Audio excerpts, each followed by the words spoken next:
Are you someone who struggles with blading chip shots across the green, chunking it 2 feet in front of you, scooping, flipping, and never knowing what you're gonna get? All of these shots destroy your confidence, and they're all caused by the same issue: trying to hit the golf ball too high and trying to help the golf ball in the air. Your bad chipping is not your fault. It's only going to be your fault if you don't stick with me till the end of this video, where I'm going to teach you the LLC, the low left cure, the drill that fixes your chipping instantly. Before I can teach you the LLC, we first need a solid foundation. So I'm going to teach you my GPS, the grip, posture, stance of chipping. Now let's get into it. So the G in GPS stands for grip. The grip you're going to use for chipping is basically extremely similar to your putter grip. So imagine your putter grip where it has that flat spot, placing one thumb on the flat spot and just point them straight down to the ground. A very simple training tool you can use, which I went into a deep dive last week. You can check out that video on how it's going to help you with your full swing grip. But for chipping, I want you to imagine that flat spot being the top side of this yardstick, placing one thumb on the flat spot, the other thumb on the flat spot as well. That's going to get you in a nice, simple, neutral grip to make sure that you are going to strike and have good contact for your chipping. Another key for chipping, huge, is grip pressure. Most people grip way too tight. This is a feel shot. If you're strangling the golf club, there's no way you're going to be able to feel the actual grip or the weight of the club and the finesse that you need to pull off a chip shot. So what I recommend is gripping it with a level 2 grip pressure on a scale from 1 to 10. Level 2 to 3 in there is perfect, but here is the secret to managing your grip pressure. Some people will start with the correct grip pressure of a 2, but at the moment they hit the golf ball, they squeeze it to a 10. That's going to cause you to have extremely poor contact and control. So we want to make sure that we maintain the grip pressure the same throughout the swing. So very much the same back and through, no changes. Don't want to see you squeezing to begin with, horrible, but we don't want to have the correct grip pressure and then go there and then squeeze it to a 10. That could be that chunk shot right there, okay? Let's talk about posture next. We got GPS, P stands for posture. Posture for chipping is going to be much taller than you're used to. When we get tall, that's also going to make our shaft of our club sit a little bit taller. Full swing, we're used to getting here, touch the top of the knees, let it hang. Here, I just want you to stand tall, arms hang, wherever they hang, bring them together. But that's going to ultimately mean your shaft is going to get more vertical. So that's one thing. And the other thing is thinking of the Leaning Tower of Pisa. So the tilted building that tilts like this, that's what we want to do with our upper half, is tilt it towards the target. Most people know they need to get some weight onto their left side, but they do it like this. They'll kick their hips forward. Now their spine is leaning away, and that's going to cause you to chunk, thin. All the disastrous chip shots you can imagine are going to happen from that position. Ball back, this forward, this here. Horrible for contact and chipping. Let's get much more neutral in a position where we stand tall. We put the center of our chest about 1 inch in front of the golf ball. Also, what that's going to do to your shaft, it should go with you.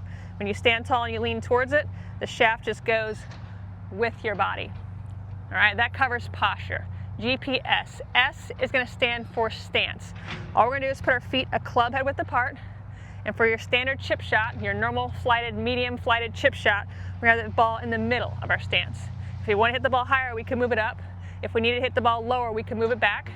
But moving it back as a consistent pattern is going to make you want to lift that golf ball in the air, which we don't want. So, center, tall, lean towards it, and then just boom, right there. That's your simple setup. Now, let's talk about the LLC, what you've all been waiting for. Let's get into it. The biggest mistake I see on my lesson tee when it comes to chipping is players are trying to lift the golf ball in the air. What that's doing is it's causing this scooping action that's making you swing way too much of an upward angle on the golf shot. In reality, to hit a solid, crisp, chip shot, we must be swinging at a downward angle into the golf ball. Hence the low left cure. If we're swinging more out to in and trying to chip the ball to the left and low, that's going to reverse everything that you're doing. Currently, as you're scooping, you're swinging too low, finishing too high. Your swing path is too much up and to the right. The opposite of up and to the right is low and to the left. So I'm going to have you intentionally aim straight for your target, but try to purposely hit the ball low and left, and then work your way back to straight, which is going to be where you're going to live, and that's where your neutral swing path is going to occur. Right now you're doing so much of the opposite. We've got to flip ourselves to the complete opposite to feel that and work our way back to what's in the middle. Kind of like the Goldilocks method. The porridge is too hot, it's too cold, it's just right. And once you feel that, your chipping will never be the same. So the ultimate goal here is, with our chipping, is to hit at a downward angle. When we're hitting left, what I'm going to do is I'm going to alter my swing path from out to in to make the ball go left. I'm also going to try to hit it with a closed face, which will make the ball go left. It's also going to make the golf ball go low.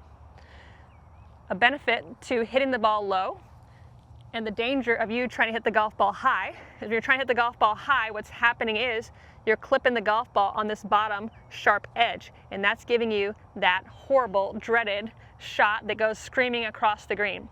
If you were to intentionally hit with a much more closed face, the golf ball is going to connect actually on the face where the grooves are and not off of this bottom edge. So it's going to literally solve all your problems, and it's going to be fun while doing it because you're going to experience something new and something that feels actually good, so you won't dread the chipping. So the starting position of this drill is to aim yourself straight for the target.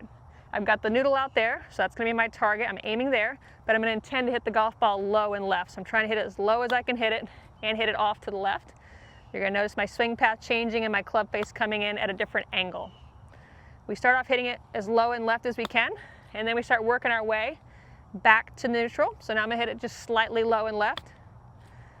And I'll try to hit you in that zone where you don't go as far, as extreme. Boom. And then I work my way back towards straight ahead.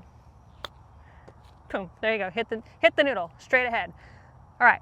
So that will be the ideal situation when you're hitting the golf ball straight, solid. You can see my little grass mark on the club. I actually hit the center of the ball, hit above the bottom few lines. Okay. That's huge for chipping. If you're catching it even off the bottom line, that's a thin shot, and it's not going to stop on the green. So once we want to get back to neutral, we've got our GPS. We know we need to stand tall, lean towards the target, have our feet club head width apart, balls in the middle. You take care of that very simple checklist. GPS, grip, posture, stance. And we're trying to hit straight shots. My intention now with this orange stick that's on the ground is I'm trying to go back and through what feels like in a straight line. That's not reality. Again, once again, that's a feel. The feeling is that if I go back in a straight line, I'll actually be on the correct arc. If I was to imagine a laser coming out of the bottom of my club shaft right here, if I can keep that laser on that line, that's going to keep me on the correct arc. By no means am I staying in a perfectly straight line, but the feeling of that's going to help me rise the club up high enough to hit a solid shot, and it's going to help me swing through from high to low. So that's going to be your simple feel. But people who have really severe chipping issues, I don't even mind if they chip it 4 feet left of the hole, as long as they hit a solid shot. So some people I have them intentionally just going a little bit left until they get comfortable, and then we just fully straighten them back out to where they can go right at the target. So that is the LLC. You're never going to forget it. Warm up that way every single time.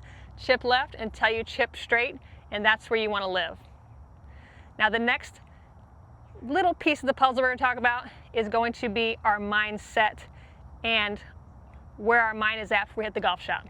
Ultimately, you want to plan out the shot. Where's it going to land? Where's it going to go? Read the break like you're on the green. But before we even hit the golf shot, we need to make sure that our body and our brain is in a position to allow us to create the freedom of motion, especially when we're out there under pressure playing with your buddies. So I have a very simple trick. It's a breathing exercise that's going to help you relax and take all the tension out of your arms and fingertips and allow you to hit the best golf shots of your life.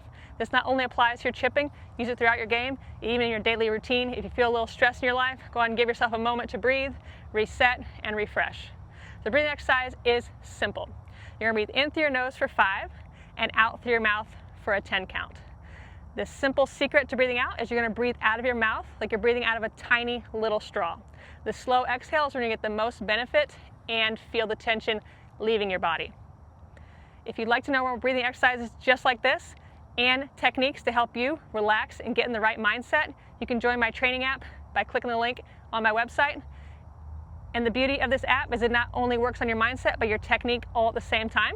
So it's one combination of the two, makes it a beautiful combination to help you improve your scores faster.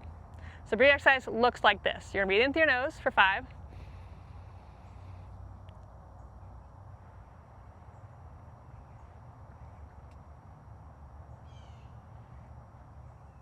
And out through your mouth slowly for 10. As you can see there, my shoulders were dropping and the tension was leaving my body instantly. So if you like this video, please consider liking, comment, and subscribing to my channel. I look forward to seeing you in the next video.